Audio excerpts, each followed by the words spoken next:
Good afternoon.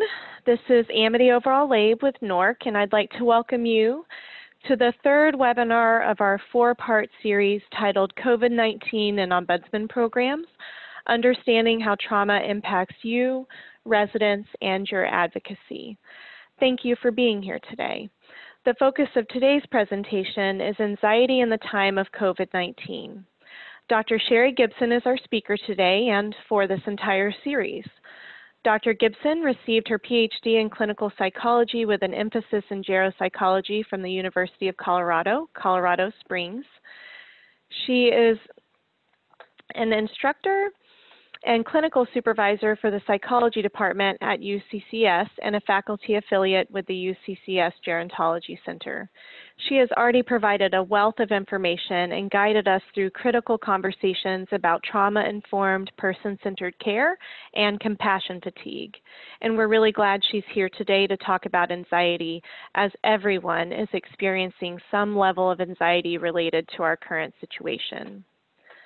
Next slide, please, Katie. For a few reminders, all attendees are muted. You may ask questions by using the chat or Q&A feature on your screen. And when you have a question, feel free to write it in the chat box or Q&A feature at any time during the webinar. Both options are at the bottom of your screen. You just scroll down your mouse and you'll see a bar pop up and you can enter in your question or comment. The webinar recording and materials will be posted on our website, and we will share the link with all webinar registrants once they're available. And in a few minutes, I'll actually post a link in the chat box that'll take you to the PDF version of these slides. Next slide, Katie. I want to share some resources before we even go to Dr. Gibson in order to allow her as much time as possible during today's webinar. Next slide. So the first resource, hopefully you were with us during the last webinar, but if not, this may be new to you.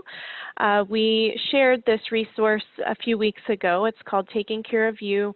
It provides basic information about compassion fatigue, burnout, individual trauma, and trauma-informed care, as well as some signs of stress and some self-care tips, and some program management considerations and how you can support your staff and volunteers during this time. Next slide.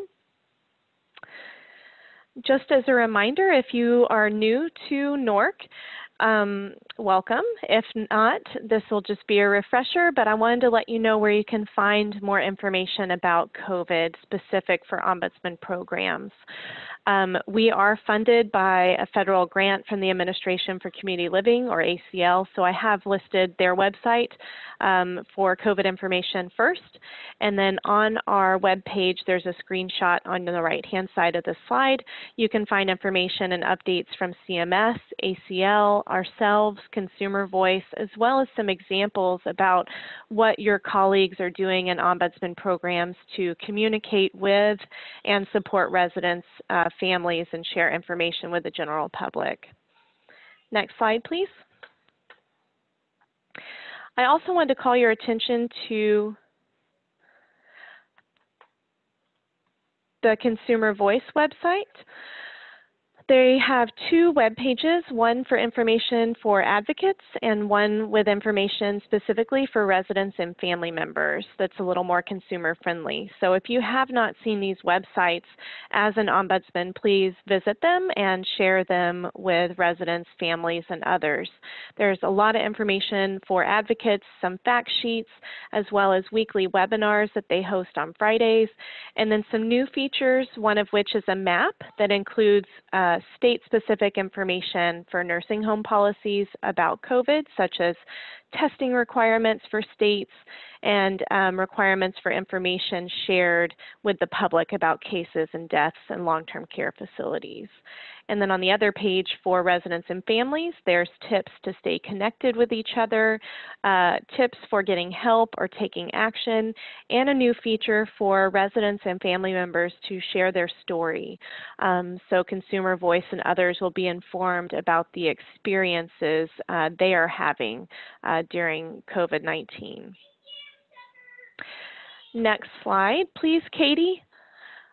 We wanted to just remind you of some person-centered care resources on both the NORC and Consumer Voice website, since of course that's the main theme throughout this entire series. And last slide, Katie, for me. I wanted to call your attention. Hopefully you're already registered for these webinars, but just in case you're not, I wanted to call your attention to them. We at the Resource Center, we're hosting a webinar next week, Ombudsman Program Communication and Advocacy during COVID-19, and we'll be sharing examples from Ombudsman programs of state and local advocacy and examples for communicating with residents, families, and the general public. And then on the Consumer Voice side of things, they have a couple webinars coming up, one of which is tomorrow, specifically for family members of individuals in long-term care facilities. And then on Friday, it's a part of their webinar series, their weekly series. And registration information is on this slide. So with that, I do want to turn it over now to Dr. Gibson, but so thank you for your time.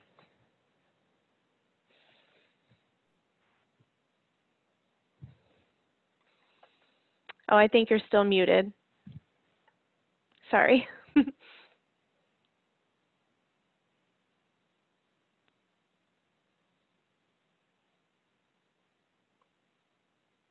No, I can't.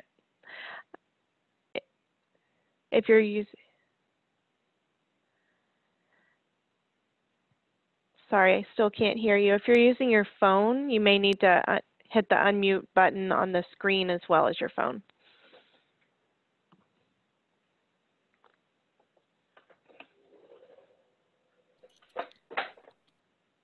Oh, I hear something now. Yes, yes, I do. Oh, okay. Great. Thank you. Thank you.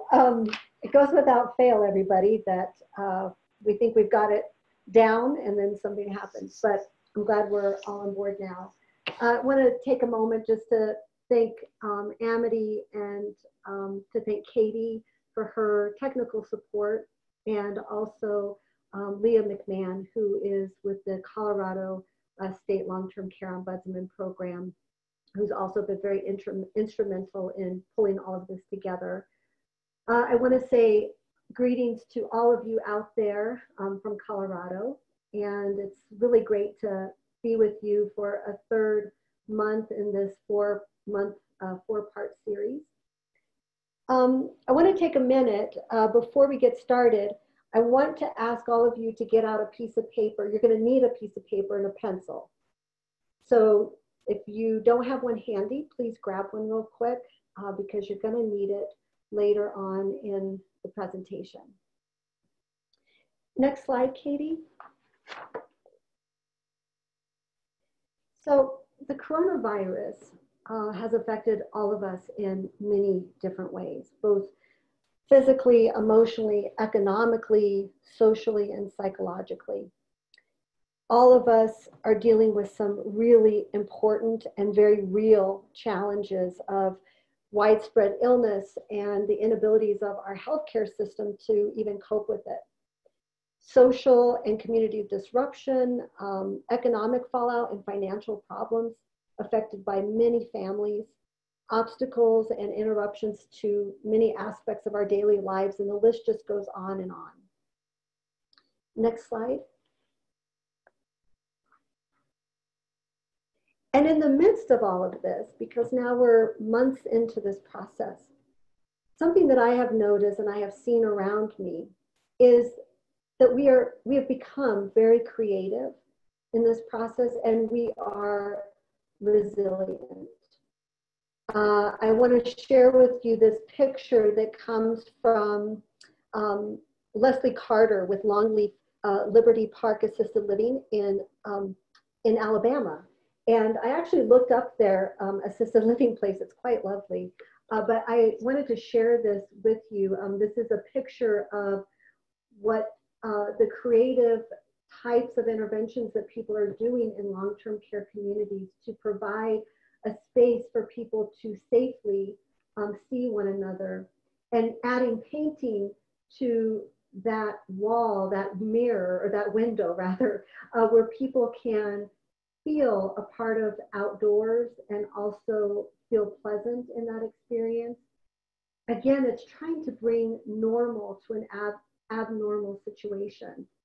And I think this is so nicely depicted in this picture. And I've included on this screen the contact information for Ms. Carter, if any of you are wanting to reach out to them directly. But I really like this illustration of how creativity has been now a part of our process, a part of how we think about communication, how we think about being, creating space where people can be together in a way that doesn't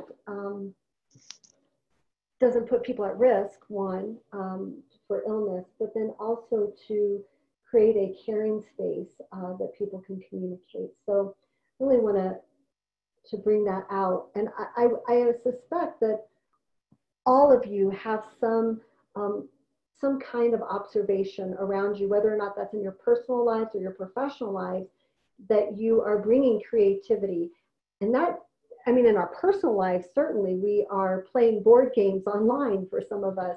We're being creative about the ways that we connect, the ways that we celebrate milestones in our families. We had Mother's Day during this pandemic, and we're approaching Father's Day. We're having to be very creative about that, and we are certainly resilient. And I want to go back to the prior webinar where we talked about resilience as an anecdote for compassion fatigue.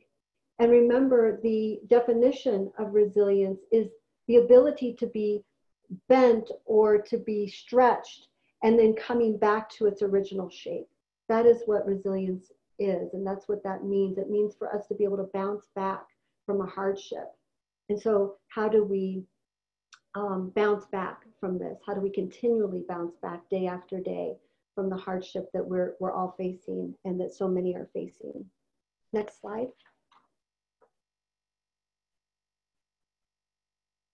One of the things that I've really appreciated after every one of these webinars is receiving all of your feedback that has come through. And I want to say that the feedback that you provide to us is really important and valuable as we produce and create each new webinar series. So please keep that feedback coming. Some of the biggest concerns that you have recently been expressing in the feedback and things that are really on your mind right now is about re-entry into long-term care communities. And some of the, I think the top 3 concerns that I've heard pretty consistently is, what happens when I get into a facility? What will I see there? What I understand about the important work of Ombudsman is that you may not know which residents that you've been working with for a long time, or families you've been working with and involved in, who may have died during this quarantine absence from their care. And so that is a concern. That is a source of anxiety for many of you about what you'll see when you get there. What will the conditions be, and who will still be there and who may not be there anymore. Certainly the other part of that is the concern that you may make someone sick. There's been a lot of dialogue on the news and the media about people who are asymptomatic, who might be carrying the coronavirus, may not know about it, and then inadvertently pass it on to somebody else. That's clearly a very big concern for any of us going into a community where there are medically vulnerable people. And then certainly, what if you get sick in that process? For many of you, you have to go home to families. I worked with a nurse recently who did contract COVID-19, and she has 4 children at home, and she had to quarantine in a motel away from her family while she was recovering from her illness. And so that's a real concern, and it's a reality for so many. On the other hand, I want to talk about the feedback I've heard from all of you in terms of how you have received the information that I've been presenting here. And some patterns have come up. One of the patterns that I've heard is people feeling validated, people feeling connected with the information, people feeling that their experiences are being normalized to some extent, and that for whatever reason, the information that I'm providing through this training is giving you a language for which you can integrate into your own narrative about what's going on.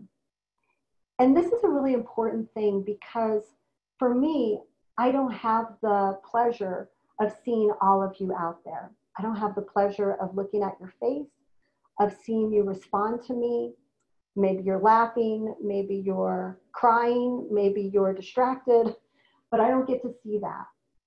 And yet, I also don't get to respond to you as we would be face to face.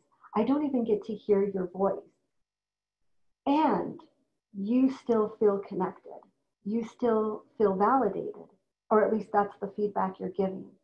Why do I bring this up? I bring it up because you all, just like myself, have ways of touching people just simply by validating and normalizing another person's experience. And we've talked about that in the last few webinars.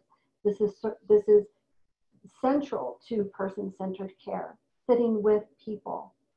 And while I can't see you and we can't do this in the way that we would typically want to do it, you can still feel that care and concern from me, and you can still feel connected even when we're not connected. When I work with doctoral students who are doing telephone therapy, for example, right now, and they say things like, it's not the same as being face to face. I can't see them. I don't know, what they feel. What we talk about is how people can still feel connected just by a simple phone call. And that makes all the difference. And so while we are all really getting pretty pent up with the quarantine and not being able to do the work that we are typically known to do, to be in front of somebody, there are ways that we can relieve other people's anxiety and suffering simply by talking with them in the ways that we can. So I wanted to say something about that because I think it's really important to mention it. Next slide, Katie. I believe that we have to talk about race and COVID. Since the last time we were together, some extraordinary social justice events have taken place in this country that has reverberated across the world. And prior to those events, specifically George Floyd's death, prior to that, we knew that since this outbreak, science has been documenting that for some people, as a result of social inequities and how people are identified, are perceived and who are perceived and treated by society, are much more impacted by coronavirus than other people. COVID has exposed this nation's longstanding social and political inequities in race, gender, national origin, and other factors. And in recent weeks, we've witnessed an incredible display of hurt and what I would call righteous anger by marginalized Black and Brown people and entire communities across this country who cannot sit back in the wake of the recent killing of George Floyd and so many before him. And so what does that mean to have this incredible moment in our nation happening against a backdrop of a global pandemic, where only a month ago, most people in this country were certainly concerned about being quarantined and their health being at risk or being a witness to mass tragedies. So let's hold on to that for a moment. Let's honor and think about that complicated matrix of hurt, of opportunity, that is affecting so many people.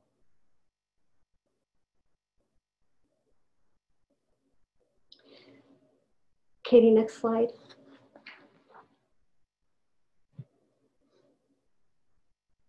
So particularly during this time, if there never was another time, this kind of tragedy that we are witnessing on a lot of fronts can trigger waves of heightened fear and anxiety that are known to cause massive disruptions to people's behavior, psychological well-being, of so many in our population. And although there's been substantial attention given to identifying persons with coronavirus, for example, or infection, identifying the mental health care needs of people impacted by this pandemic have been relatively neglected. For example, I want to just give you some recent literature out of a large survey of people who are highly susceptible to coronavirus, and that is Chinese medical workers. The prevalence rate of traumatic stress among this particular population was at an alarming 73%. Depression was at 50%. Generalized anxiety was at 44%, and insomnia was at 36%. And although these findings are quite disturbing in and of itself, they're not isolated. Research on the psychological impact of previous global disease outbreaks has demonstrated clear links between pandemic-related anxiety and elevated symptoms of stress, anxiety, contamination concerns, health anxiety, and post-traumatic stress and suicidality in the worst cases. Next slide. More recently, the American Psychological Society has surveyed Americans across the country. And these are some important statistics I wanted to bring to your forethought, is that in terms of the economy, in August of 2019, only 46% reported having some kind of stress related to the economy, compared to in May, when surveyed again, that number rose to 70%. Among people who are currently employed and who were currently employed in August, they reported work as being a stressor at 64%, and 70% now endorse that work is a big source of stress for them.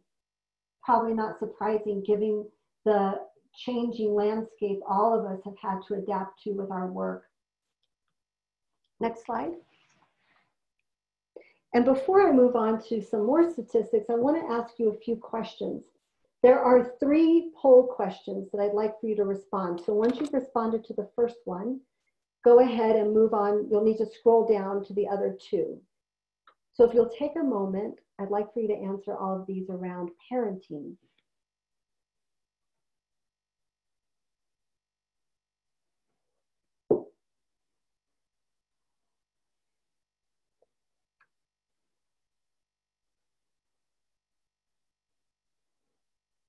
Excellent. I'm watching them coming in. This is great. Let's keep going.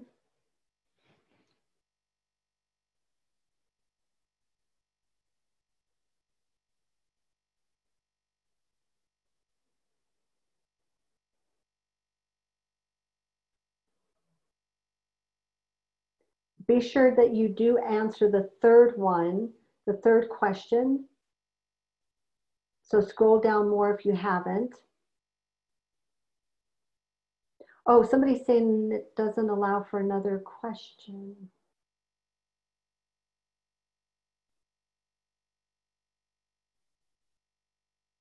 Right, if you're not a parent, you won't be answering any of the other questions.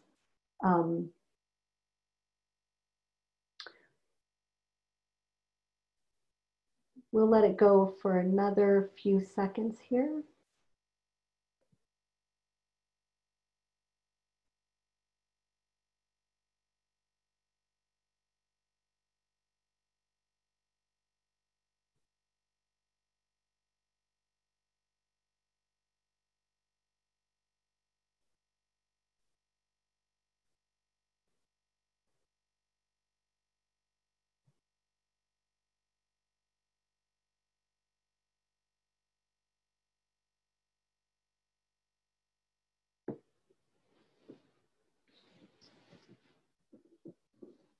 I realize that the poll question isn't as thorough as we probably want it. So just answer it the best that you can. And I think we can go ahead and close the poll now, Katie. So generally speaking, the majority of you who answered on the question are parents. Looking at question number 2, it looks like the majority of people who answered here, of course you have multiple children, but answered having children between the ages of 0 and 5. And then Katie, are we able to see poll question number 3? Oh, I am. Oh, sorry, I have to scroll down. Oh, I see, and I got it. I think I got it here, Katie. Okay, great. Yeah, thank you. And then how many children are in the home? The majority answered 1 to 2 children. So this is important because parenting, it turns out, your jobs at home have changed drastically. And that type of adjustment for both you and your children and your spouse has caused quite a bit of stress. And in fact, that's what the national polls show. So Katie, I'll have you move us to the next slide.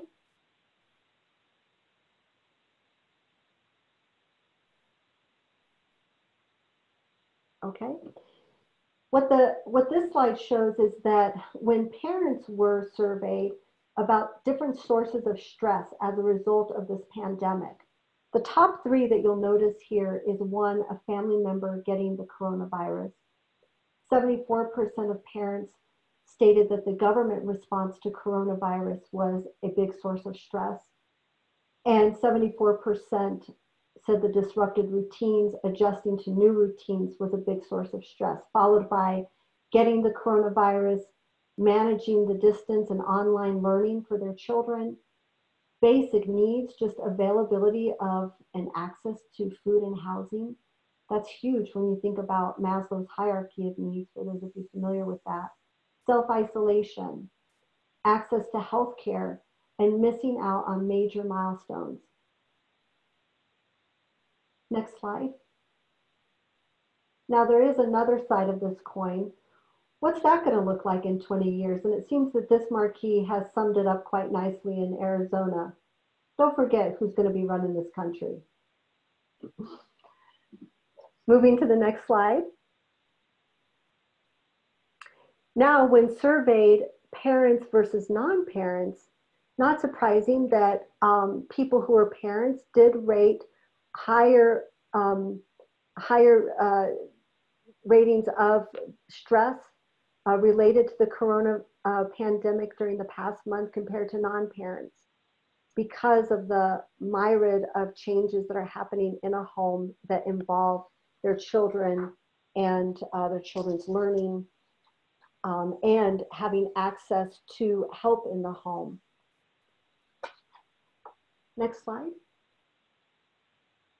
Also, among all Americans, people who are surveyed here, nearly 7 in 10 say that the government response to coronavirus was a significant source of stress in their life. I think about how much the government plays in what we can and cannot do, not only in our work, but also in our personal lives. We weren't able to get to the gym. We weren't able to go to restaurants. Some of us couldn't work, can't go in and do our jobs because there are restrictions now. Some people had to forfeit their jobs because of the government's response to the pandemic and the restrictions that were passed down. Some people weren't able to make mortgages, and most people were given some leniency around that, but not all people. And so knowing that the government had a hand in how it was handled and how those restrictions were carried out, and even now how they're lifted and how we're phasing back in to a new normal, all of that is a source of stress for so many Americans. Next slide. So one important piece of work that's happened here recently comes from Dr. Sherman Lee, And he is with the Department of Psychology at Christopher Newport University in Newport News, Virginia. And he and his team responded very quickly, knowing that anxiety was going to be a big part of people's well-being during this time. He developed a screening tool specifically for detecting what we would call dysfunctional anxiety and symptom severity associated with coronavirus. We call this the coronavirus anxiety scale. And essentially what he did is he surveyed just under 800 people between a specific amount of time. It was between March 11th and 13th, who met criteria for having spent at least 1 hour during the past 2 weeks thinking about or watching the media coverage around the coronavirus, and as well as having experienced some kind of significant anxiety, fear, or worry about the disease outbreak. Initially, 20 symptoms were found with this virus or were identified in using this scale. However, through a careful analysis, they identified 5 of the most significant symptoms that came out of that study. And those 5 here I've listed: dizziness, sleep disturbance, immobility. Immobility, by the way, is not a psychological disorder, but it's associated with fear and a perception that we can't escape the situation. Appetite loss, also a symptom of both depression and anxiety. And digestion problems. A lot of people hold their anxiety in their gut. And you've heard people say, well, I'm just sick about this. There's a reason where that comes from. A lot of people experience those digestive problems that's associated with a fear response, also anxiety and panic attacks. What's also interesting about this scale, I just want to mention this, is that when they were developing the scale and looking at differences among people who endorse certain symptoms, one of the things that they found were racial differences. They found that Asians had a significantly higher score on this scale than compared to whites and blacks. And younger adults and people with higher education also reported higher scores than their counterparts. Well, one thought about why would younger people, for example, have higher scores of anxiety? One explanation for that is that older people, a couple of things, older people have usually developed some kind of coping mechanism over the period of their lifetime and tend to be a lot more effective in managing their anxiety.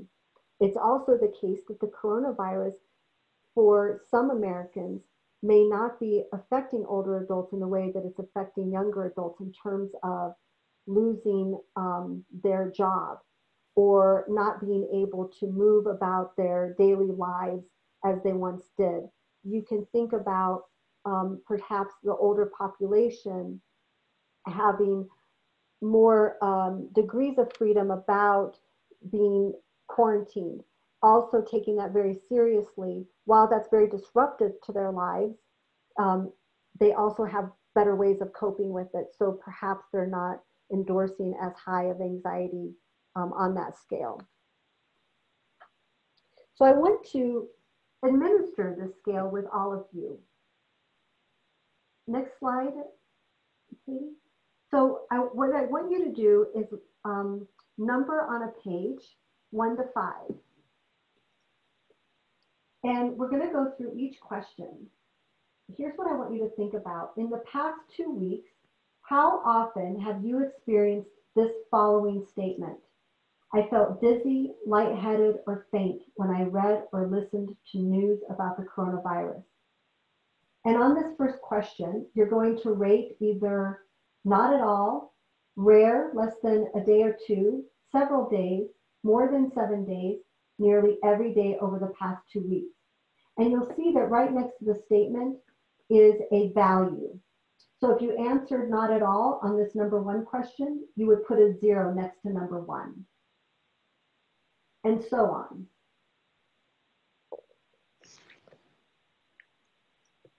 Great. I see all of you logging in.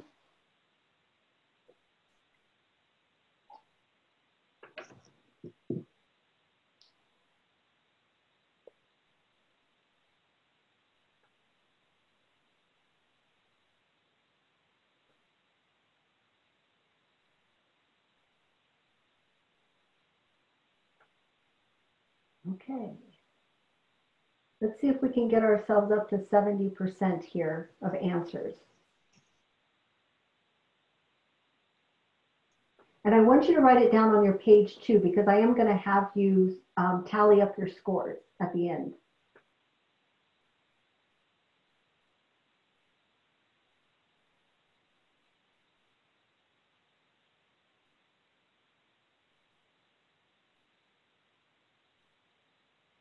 Okay, let's close the poll. So 67% of you said not at all, followed by 20% saying rare or less than 1 day or 2. Okay, good. All right, let's move on to the next question.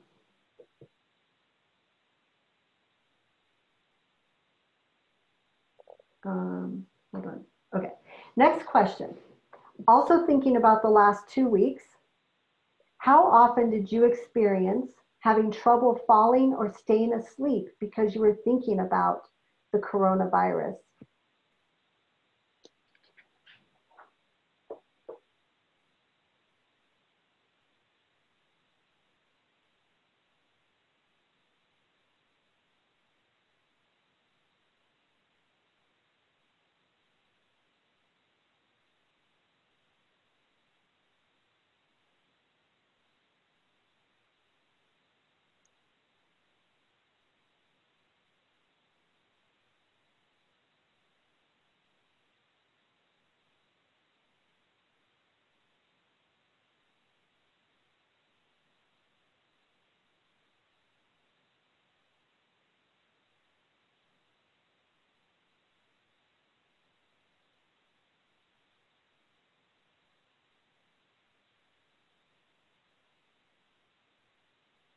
Okay.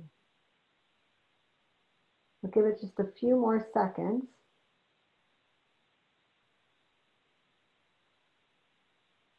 Okay, we can close that poll. So nearly 50% of you said not at all, followed by just over a quarter of you said rare, less than 1 day or 2. Did you have trouble with sleep? And a fourth of you said on several days. Okay. All right, good. Let's move to the next one. All right. Next question, number 3. In the past 2 weeks, how often did you feel paralyzed or frozen when you thought about or was exposed to information about the coronavirus?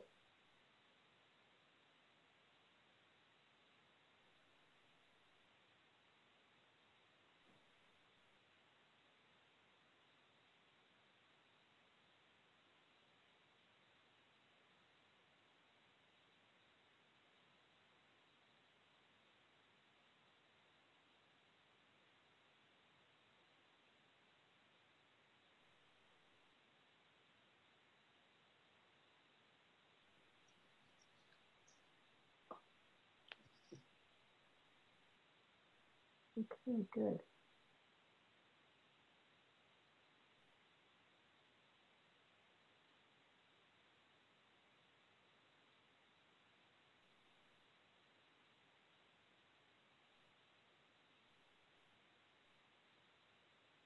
Give it just a few more seconds here to get more answers.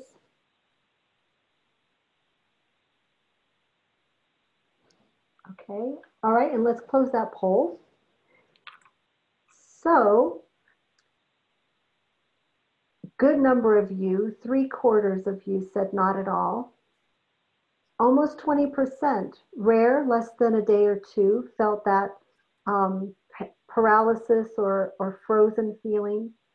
Several days for some of you, more than 7 days, 2%, and 1% was nearly every day over the last 2 weeks. All right, that's good. Okay, let's move on to the next one. Question number 4. Over the past 2 weeks, how often did you lose interest in eating when you thought about or was exposed to information about the coronavirus?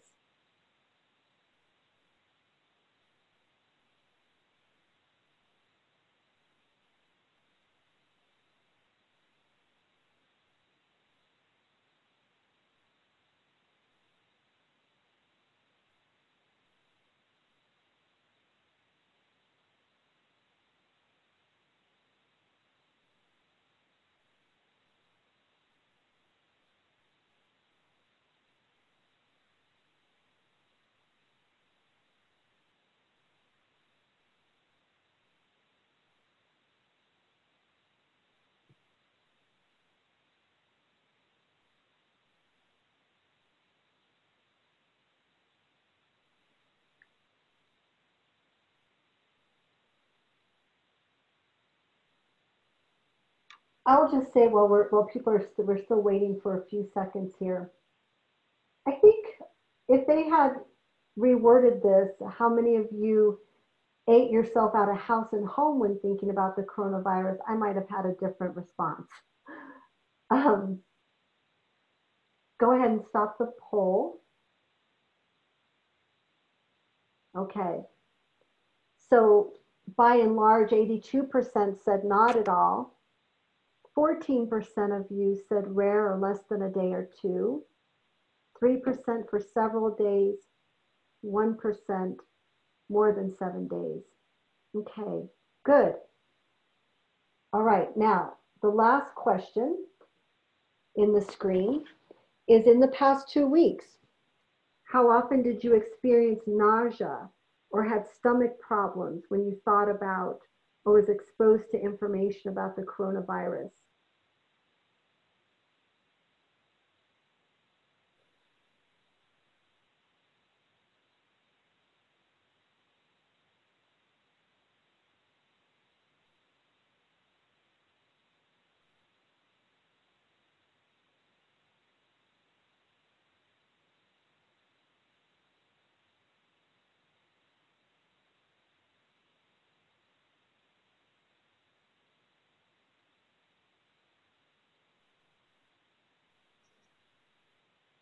All right, we're going to let this go a little bit longer here.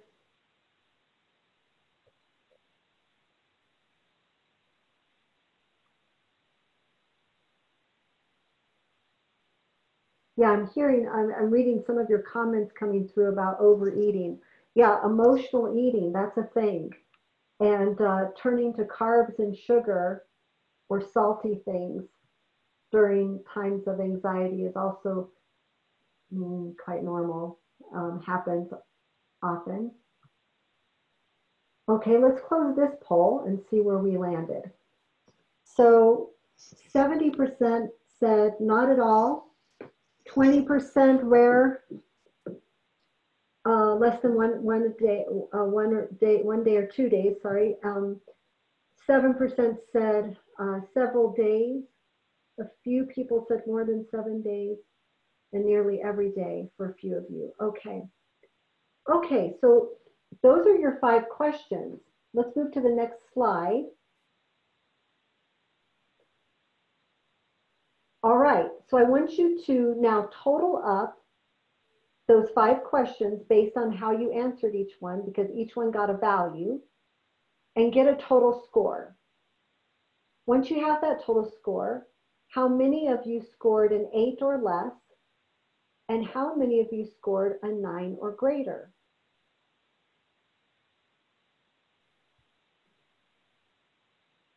And let's see where we are as a group.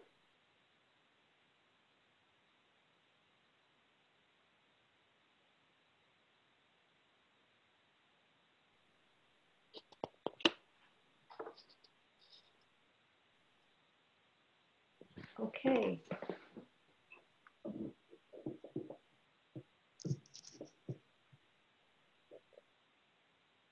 I'm going to let this run a bit longer because I'd really like to get as many votes as possible so we can see how people scored.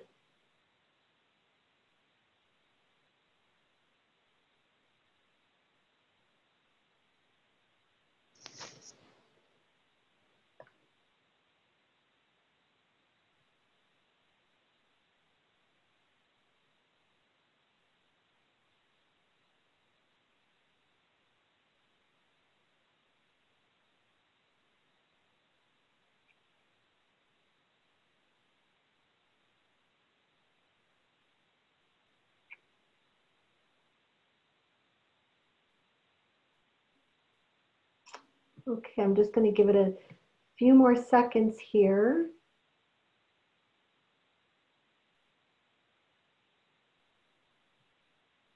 Okay. Katie, let's go ahead and close the poll so we can move on. Here's what your responses are. Well, the good news is for the majority of all of the group, you scored 8 or less. A score of 9 or greater is indicative of dysfunctional level of anxiety. Now, let me just say that with this kind of measure, it's really considered a screener. What does that mean? Well, we use this to screen people to see if they're having any symptoms. And if a person scores a 9 or greater, then we want to offer help to that individual and talk to an individual about what they can do for their anxiety.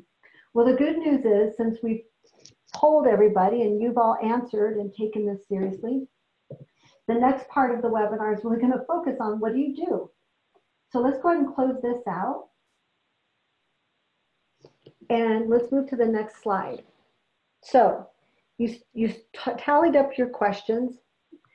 If you have the score of 9 or greater, it does suggest that you might have dysfunctional level of coronavirus anxiety. When you look at those, what you did answer, even if you didn't score over a 9, look at what areas might be problematic for you. Well, one thing that I noticed in just the group poll was that sleep tended to be a problem, as well as feeling nauseous. So thinking about what areas are problematic for you and addressing those. For those of you who scored 9 or higher, you might want to take it seriously and think about talking to somebody, thinking about how to manage that anxiety. And we're going to talk about this. Now, I will say, I'm noticing some people are commenting that we need these questions for family. So one of the things that you'll have is you'll have this screener that will be part of the resources through the NORC website for you to use with people. So you can, I've used this in my clinical practice. I use it on the phone with people. You can use it in general conversation. But if you're finding that that would be a useful tool, please feel free to, okay?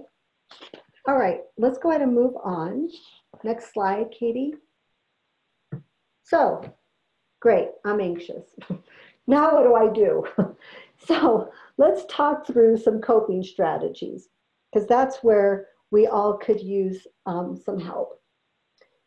All right, so next slide. Lucky for all of us, there is wonderful psychologist in the field. His name is Russ Harris. And he developed a set of practical steps for responding effectively to the coronavirus and using principles of a form of therapy that we use called acceptance and commitment therapy. It's called ACT. So here's a quick summary of those key steps of how we manage our stress. And we're going to go through each one of these. And what I hope will be helpful to all of you as we go through this, when we can practice these things, we can help others. So this particular set of steps is also going to be available to you in a book that you can print, that you can use yourself, that you can share with families. Totally fine to do that. And so I'm going to go through these with you so that we can talk about it. You can make some notes, and then you'll be able to access this resource as well. So Dr. Russ Harris has developed an acronym, FACE COVID. Focus on what's in your control. Acknowledge your thoughts and feelings. Come back to your body. Engage in what you're doing. committed action and opening up, values, identifying resources, and disinfecting and distancing. So let's go through each one together and try to think about how this can apply to you and how you can use these skills for yourself and with others. Next slide. Okay, so it's all too easy to get lost in our worrying and ruminating about all sorts of things that are out of our control. What might happen in the future, how the virus might affect you and your loved ones, the people in your community, your residents in the country and in the world, and what will happen then, and then so on and so on. While it's completely natural for us to get lost in that worry, it's also not useful or helpful. So here and now, I want to go through each of these. Fear, and again, what we've talked about before on this third point is that the most useful thing anyone can do in a type of crisis is to focus on what's in your control. What are the things you are able to do? You can ask this of yourself as an ombudsman and an advocate. What can you do? Who can you call? What person can you talk to on the phone? And also as you walk families through their own anxiety, asking them similar questions, what can they do? Focusing on the here and now is also really important. The reality is that we have far more control over our behavior than we do over our thoughts and feelings. Our thoughts just come in so automatically. And what happens from a thought is the consequence, which is a feeling. So our number one aim is to take control of our behavior right here and now and respond effectively in a crisis. This involves us dealing with both our inner worlds and our outer worlds. What does that mean? Our inner world is all of our difficult thoughts and feelings. Things such as, what if I get sick? What if I can't ever go back to work? What if I'm stuck in this house with my family for the rest of my life? Our outer world are all the real problems that we're facing. So how do we do this? When a big storm blows up, I want you to think about this as a metaphor. When a big storm blows up, the boat in a harbor drops anchor. Because if they don't, they'll get swept out to sea. And of course, dropping anchor doesn't make that storm go away. Anchors don't control the weather, do they? But it can hold a boat steady in a harbor until that storm passes in its own good time. So similarly, in an ongoing crisis, we're all going to experience those emotional storms, those unhelpful thoughts, and those that are just spinning in our heads like a broken record over and over again, or painful feelings that are whirling around our body. If we're swept away by that storm inside of us, then there's nothing effective we can do. So the first practical step is we've got to drop anchor. We have to drop anchor. And the next steps is what we call ACE. That's the ACE in face. We're going to go through that formula next. Katie, next slide. So here's your symbol of the anchor. ACE means, one, acknowledging your thoughts and feelings, coming back into your body and engaging what you're doing. This formula is your anchor in a stormy sea. Next slide. Acknowledging your thoughts and feelings. This is huge. Silently and kindly, whatever is showing up inside of you right now or throughout a course of a day, your thoughts, your feelings, your emotions, memories, sensations, urges. Take the stance of a curious scientist, observing what's going on in your inner world. As you do that, often it's helpful to put that into words, such as saying something to yourself like, I'm noticing anxiety right now, or there's grief, or there's my mind worrying. I'm having a feeling of sadness, or I'm having thoughts about getting sick right now. And while you're continuing to acknowledge those thoughts and feelings, next slide, You want to come back into your body. Now note, when you're trying to turn away from or escape or avoid or distract yourself from what's happening in that inner world, the aim is to remain aware of your thoughts and feelings. Continue to acknowledge it. Acknowledge their presence, that they're there, and connect to your body in order to move through it. Why?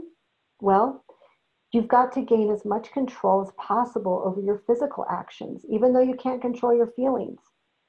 So remember, F is focus on what's in your control. Coming back into your body is a way that you can have control.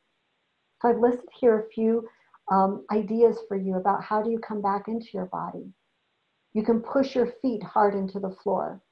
Straighten up your back and spine. Maybe press your fingertips together. Slowly stretching your arms, your neck, shrugging your shoulders. And the most simple thing is breathing deeply. There's other things that you can do to bring yourself back into your body. I find that sucking on a peppermint is helpful. Why a peppermint? Well, if you've ever sucked on a peppermint, when you breathe in that peppermint aroma, it kind of clears your nasal passage and it gives you a feeling of being present. You could also hold an ice cube in your hand. It's hard to be anywhere else when your hand is freezing. Or another idea is you can wear a rubber band on your wrist and gently snap it to bring yourself back into this here and now, coming back into the body. Okay, next slide. The E in your anchor is engage. Engage in what you're doing. Get a sense of where you are and refocus your attention on the activity you are doing. Throwing yourself into it is what we call that. Find your own way of doing this and try some methods. I've listed a couple here. One, we call this the 5-4-3-2-1 method, but I've only listed a couple here. You want to look around the room and just notice 5 things you can see. Label them. Notice 3 or 4 things that you can hear and label them. And notice what you're doing right now. You want to end the exercise by giving your full attention to the task or activity at hand. Throwing yourself into engaging in what you're doing, whether that is with your family or whether that is on a webinar, on a call, and not letting yourself spin, but being right here now, engaging fully in what you're doing, brings you back. That is the anchor for you. Okay, next slide. Dropping anchor is a very useful skill. Not only is it useful, but it can be critical. The better you anchor yourself in the here and now, the more control you have over your actions, which makes it easier to do the next steps in this acronym. So again, I've listed here just a summary of that first step. It helps switch us from autopilot and re-engage in our lives. Helps with grounding, steadying ourselves in difficult situations.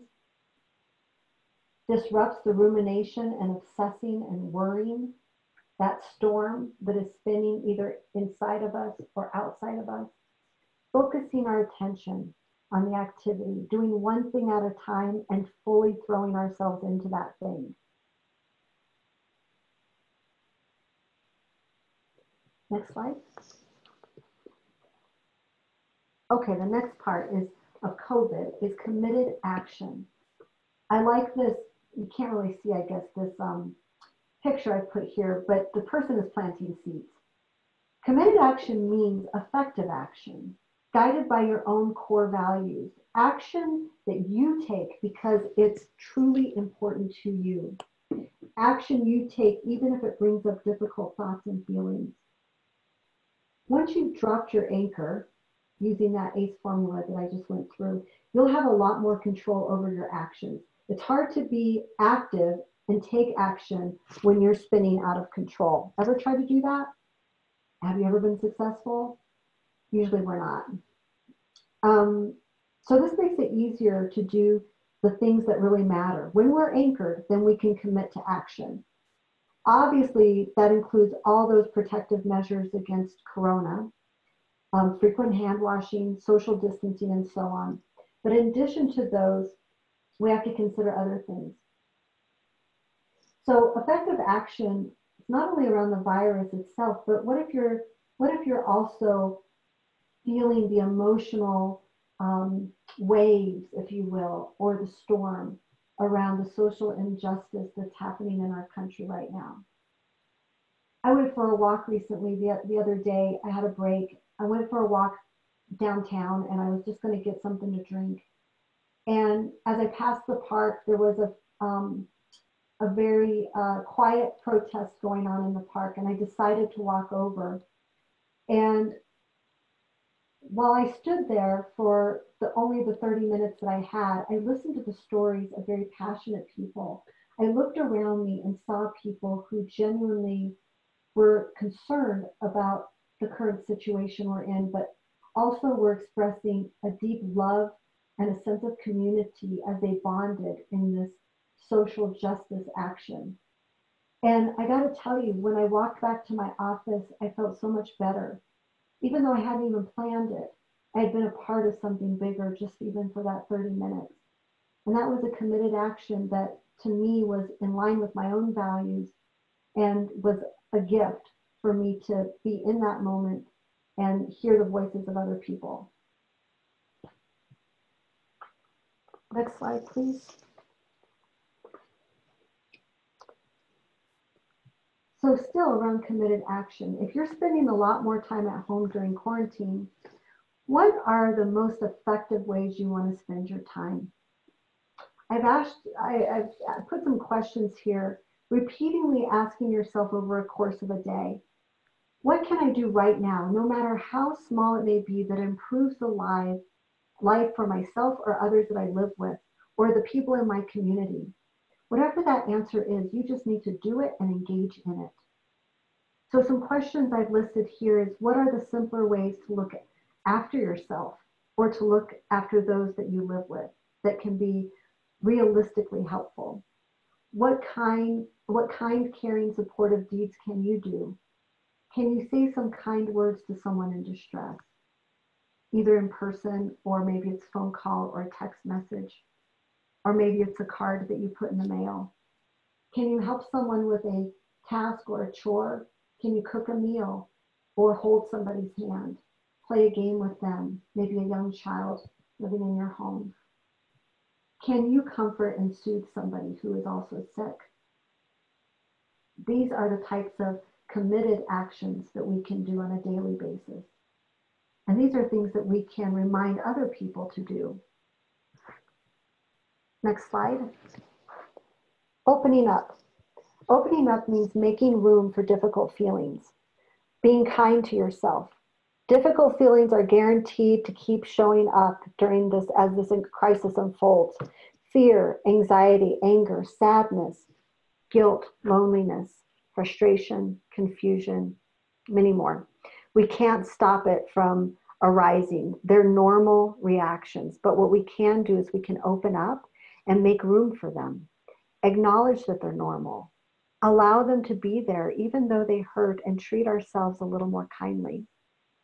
Remember that self-kindness is essential if you want to cope with this crisis. Ask yourself this: if someone I loved was going through this experience, feeling what I'm feeling, if I wanted to be kind and caring to that person, how would I treat them? What would I do? What would I say? How would I be towards them? And then try treating yourself, saying those things to yourself that you would tell somebody else.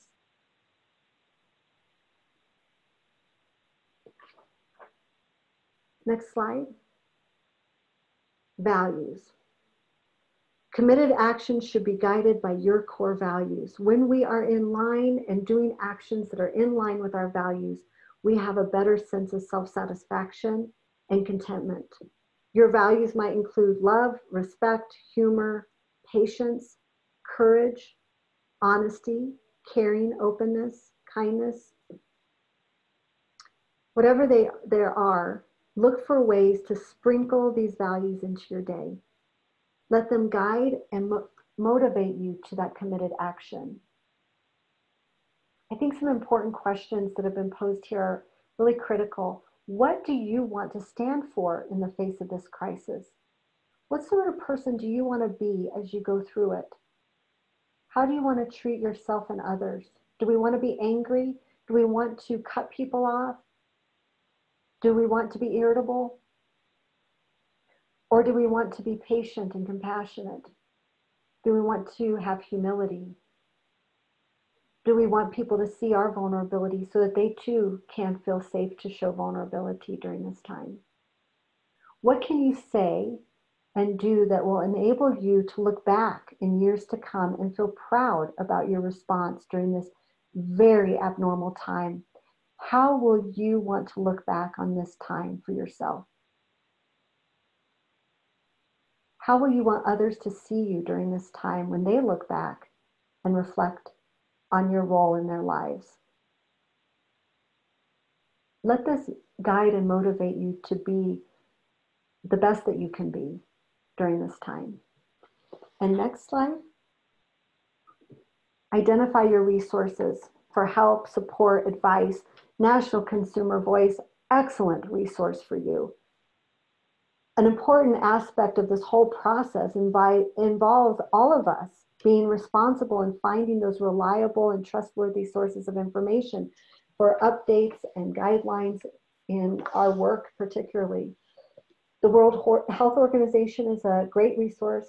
CMS has some really good information. NORC obviously has a lot of information. In my own discipline, I go to the American Psych Association website on a regular basis to get guidance and feedback about what I can do differently as a psychologist. So knowing what your resources are, not only for yourself, but also resources for those who you serve, so that when something comes up, you can say, try this, call this place, look them up on the web. Here's where you can read more about this.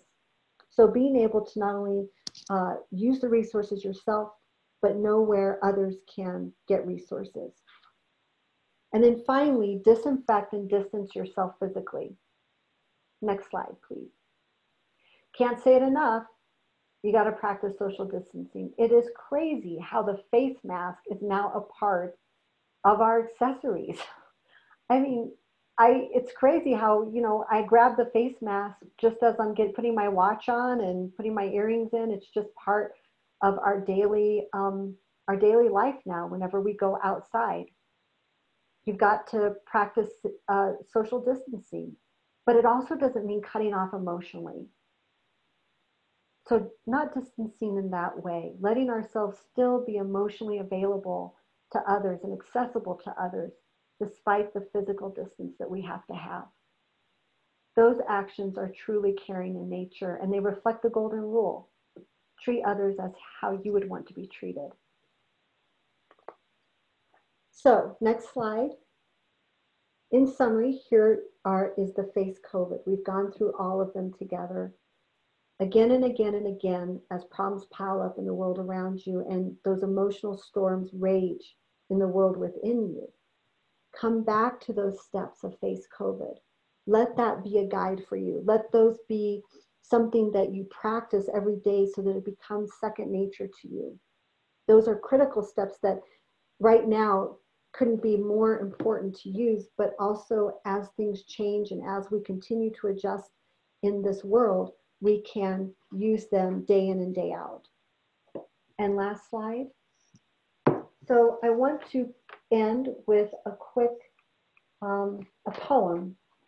On Sunday, I got word that one of my friends, dear friends over the past 20 years, who was also my yoga instructor and kind of a mentor to me, that she died and lost the battle with cancer at the age of 74. I've included in here a picture that I took last fall in the mountains. And I wanted to read a poem that she wrote. Her name was Carol Lundquist, a beautiful human being. And if you want, you could just simply close your eyes and just listen to the poem. Take in a deep breath. The poem is titled As Simple As. It's as simple as this. Follow a yellow leaf path through the woods in autumn. Stop at the old footbridge that crosses the stream. Sit on the warm, dry wood and close your eyes. Smell the pine and listen to the water flow, swift and clean, through your heart and down the mountain. As you let the sun soften your shoulders, breathe into just this, gentle free fall into the only true river you know. Thank you again for this time together. I think I'll end now, and we've got some time now for some questions.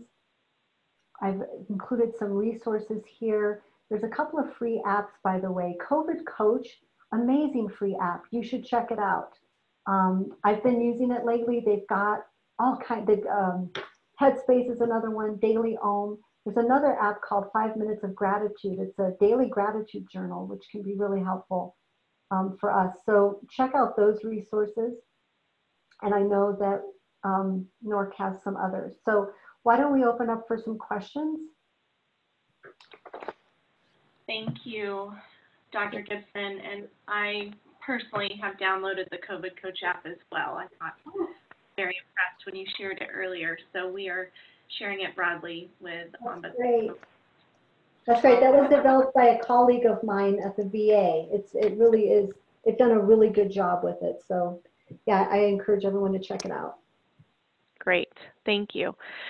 Okay, so some questions. Please continue to enter your questions in the Q&A box or in the chat box, and we can respond to either of those. But one that came through earlier, not really a question, more of a statement, and you did touch a little bit on the variety of emotions that, you know, we continue to cycle through during this process, but I wanted to touch on this. An attendee said that she wished you would have talked a little bit more about anger associated with the virus. I'm at that stage and have resorted to a news and information boycott in order to cope. So just wanted to see if you had any points to anger, because I know that anger, you know, is often closely associated with anxiety as well. So wanted to see if you want to speak to that. Yeah, anger is certainly a very relevant emotion to be having right now. And let me just say that anger is typically a response that is deeply rooted in fear. And fear and anger go hand in hand with anxiety. So when we are fearful, we are anxious and we can be angry. Anger can drive committed action. So using that anger in ways that can drive change, this can be helpful. Where it doesn't get helpful for some of us is when that anger kind of seeps into other areas of our life. It comes out in maybe passive aggressive ways. It comes out in irritability with people who that anger shouldn't be directed at. So I think using some of these skills around that anger, when the anger is righteous, that's okay. If it drives change, that's okay. Anger is informative, just as any other emotion is informative. But what we do with it is really important. Using anger to stand up against injustices, using anger to advocate for people, especially ombudsmen advocating for residents. However, if we approach situations angry, we often don't get the response that we really need or the engagement of others. So it's okay to acknowledge that feeling. Remember, that's part of the ACE. Acknowledge your feelings. Know that it's there. I'm angry right now. Okay, how do I commit that to action? How do I come back into my body? What do I need to do to ground myself and take a breath before I move into action? Because sometimes if our behavior is operating on any spectrum of emotion in some extreme or the other, we may not do the things more as effective as if we didn't come back to ourselves and understand it, acknowledge it, and then commit. And what do we need to do that is in line with our values? So I think anger is very relevant here. And I think that it can be addressed just as any other emotion. Thank you. I completely agree with using it productively as a way to cope and frankly as a motivator. So another question, what's the best resource for dealing with a sense of isolation? Best resource for dealing with a sense of isolation. Let's see. So the reason I'm pausing is I'm thinking when people are feeling isolated, how do they become connected? The opposite of isolation is connection. So I think the important question to ask in that situation to that person is, what's making you feel isolated? What are the things that brought you connection that you're not getting right now? When was a time that you felt connected and what was happening during that time? And what is there any part of that that can be useful to you now? So I think that in terms of the resources, because the opposite of isolation is connection, that invites us to become creative with that individual, whether that's ourselves or somebody else, in order to know what resources would be available to them. If connection means, I used to see my grandchildren every Friday, then perhaps the resources, can we get that person an iPad and have a video conference?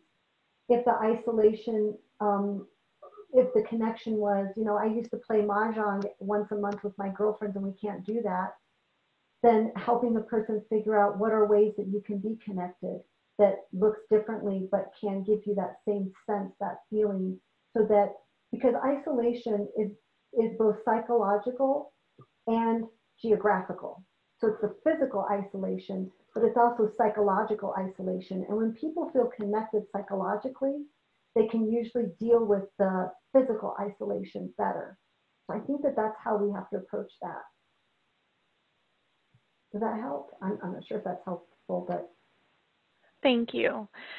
Yes, I think so. And we received a few more questions, and I want to touch on one a little bit. Someone said, would like more information on dealing with anxiety as ombudsmen go back into long-term care facilities. So just that anxiety related to reopening in general. And I wanted to tie that into a couple chat messages we received about the screen that we did earlier with the poll questions. There were several comments about, I had a lot of anxiety about being exposed, but not so much about hearing information about the virus. Or I had more anxiety at the beginning, but now my anxiety is related to reopening. So I just want to be clear, and Dr. Gibson, feel free to jump in too. The questions about in that screening weren't, I think some folks took it a little too literally and almost and needed to broaden it out a little bit, that it wasn't just about anxiety related to hearing about news about the virus. It's, looking at the virus in general, which would include exposure, reopening, going back into facilities. So looking at that more broadly. So with that in mind, maybe it may be helpful for you to take the screen again, or again in the future when maybe you're more anxious as you start to go out more in the community. So just wanted to throw that out there to hopefully clarify some things, because there seemed to be a little bit more. I just wanted people to think not so narrowly about how that applied. And do you think that's correct, Dr. Gibson, or feel free to add anything to that? I completely agree with you, because when I've used the screener with some of my older clients, they're also thinking about reentry in a different way. They're thinking about, do I go to the Father's Day picnic at my daughter's house? That's reentry to them. Do I expose myself to my family after I've been in my home for 10 or 11 weeks? And so I can use that screen in the context of that thought that they're having, that rumination around the reentry piece, the concerns around reentry. Reentry is on the minds of a lot of people, whether that's going into the nursing communities, long-term care communities that you're working in, which is a very valid concern. And I think the way that we deal with our anxiety around that is we get information. If you can be educated and know what the standards are, what is the process right now in your state, what are the guidelines that have been passed down to your governors and the long-term care communities, you need to get educated on that, and you need to have open conversations on your team about what is this going to look like. For supervisors or a lead ombudsman, they need to be having conversations with staff, with their ombudsman staff or volunteers about how to manage that anxiety. And the way that we manage anxiety is through educating and getting reliable education. So that should come directly from your lead ombudsman, your state ombudsman, knowing what resources you need to learn to know that, you know, what the phases are going to look like, because every state is different. And as you are thinking about the reentry process, opening up and sharing what your concerns are with your colleagues, with your supervisors. I think that you just can't go wrong there. You have to do that in order to manage it. The thing that we can't do is we can't become paralyzed in our anxiety. We can't stop working. You can't not go to do the thing that you have been trained and that you know to do. I am in the same situation, a very similar situation. I'm not stopping to see clients because they need that care. What I have to remind myself is that whatever situation comes up with, I will handle it. I will do my best to protect myself. I will be educated. I will get consultation, and I'll continually do that to the best of my ability. And I think that that's where fear can take control of us in a way that is very dysfunctional, because we can become paralyzed in that fear, and we can't do that. The people that depend on us can't have us do that, and we have to be smart about it. I completely agree. Thank you, Dr. Gibson, for elaborating a little bit more on that point. And also, just as a reminder, and I know you know this, but as Ombudsman, you are a great source of information and assistance and advocacy to residents, their families, and others. But it is also okay to say you do not know. Mm-hmm. There is obviously a lot of uncertainty right now, and a lot of things that are shifting and changing and that we're having to figure out, and then push down from the federal level to the state, and then of course to, you know, local programs. So make sure you do your best to be up to date with current information, to ask those important questions, and to know when to say you don't know yet, but you're working on it, or you'll get back to them, etc. So you don't want to feed into that fear by providing misleading information. So, and then another kind of statement, kind of question that I think is important to bring up, and then we'll wrap up with some closing slides. Comment was, so it seems we should accept negative emotions rather than try to ignore them, right? So I think that goes back to, you know, the acknowledging part that you mentioned earlier. Yeah. Yes, it is about acknowledging your feelings. I think about difficult feelings like this. Think about you know those little floaties that go around kids' arms in the pool? If we suppress that underwater, when we push it down, the deeper and deeper we push that floaty down, when we remove our hands, it pops up quick. It's the same with difficult emotions. If we suppress them, if we don't acknowledge them, if we don't let them move through us, they pop up in really ineffective ways. They catch us off guard. I mean, have you ever been, you know, seemingly going through your day and somebody will say something kind of benign, but you take it overly personal and you might snap at that person? Or you see something and you just start crying. That's your body's way of saying, hey, those emotions are right under the surface and you've neglected us. You haven't acknowledged us. We are here. We feel angry. We feel sad. We feel grief. And because you've suppressed us, now when there's an opening and you move your hands away, they'll pop right up. So it serves us well to acknowledge it. it serves us well to just sit with it in the best way that we can, even though it's hurtful and it's hard. One of my mentors told me, I think the best piece of advice, she said, a very important life skill is to know when to crawl into the fetal position with a box of Kleenex and a box of chocolates. And you just need to let yourself do that. And I think she was kind of saying it in a humorous way, but I do think it's an important life skill is to let ourselves feel those difficult emotions. Don't hide from it. Don't suppress it. Let yourself be with it. Thank you. I know that there's a couple questions that we may not get to today, so we'll do our best to go through them and respond individually or address them in the next webinar. Okay. But one question that maybe you can answer fairly quickly, regarding the COVID anxiety scale, it was mentioned that Asians were scoring higher than any other racial groups. Is there an explanation as to why? Yeah, it's a pretty clear explanation. There is a social stigma associated with coronavirus and Asian people, and that is because early on, it was known that the virus had come from China.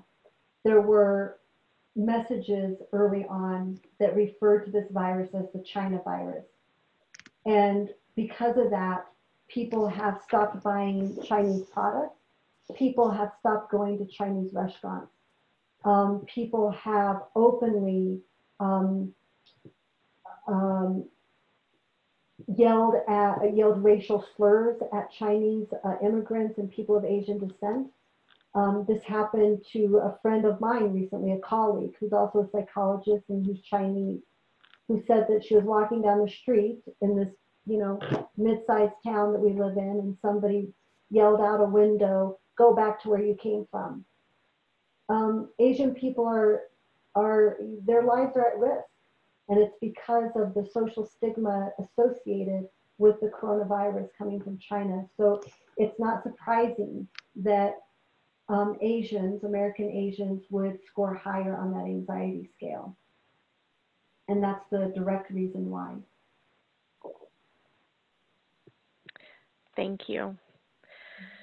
Okay, next slide, Katie. Thank you all for your questions. And like I said, we'll do our best. We do a really deep dive into the evaluation results and comments and questions during the webinars to shape the next one. So we will do that per usual and try to address as many of those as we can. So a few closing slides. I know we're capturing some new folks to NORC on this webinar series, which is great. Thank you so much. Welcome. I assume many of you may be volunteer ombudsmen. So I wanted to check in and see if you receive our emails directly, and if you don't and you'd like to, not only will you receive information about webinars and trainings like this, you'll also receive our quarterly e-newsletter that's called the Ombudsman Outlook, and our monthly resource reminder called NORC Notes, and then other information that we send to the network. So please sign up using that link if you would like to receive information from us and don't already. Next slide.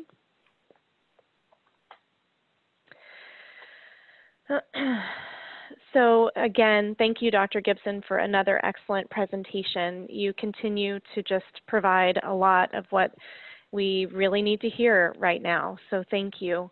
Another thanks to the Colorado Ombudsman Program for sponsoring this series, and thank you, Katie, for doing your magic behind the scenes for the webinar logistics. We hope you found today's webinar helpful and that you continue to join us for the final webinar of the series, which is July 29th at 3 Eastern Time. We will discuss grief, and I saw a comment or question come up about that being the most present thing for one attendee today. So we'll be discussing that and provide a brief recap of the entire series. Since you are online today and already registered for this webinar, you are registered for the next one as well. And just as a reminder again, the slides and recording from today's webinar will be available on the website soon, and we'll email a link to all the registrants as soon as we can. Please take a few minutes to complete the evaluation that pops up as soon as this webinar is closed. Your feedback is very important to us. So again, thank you all for joining us. Thank you for the important work that you do. Please take care of yourself and others and reach out to us if you need assistance. Thank you so much. All of our contact information is on this slide. Take care. Have a good rest of your day. Bye.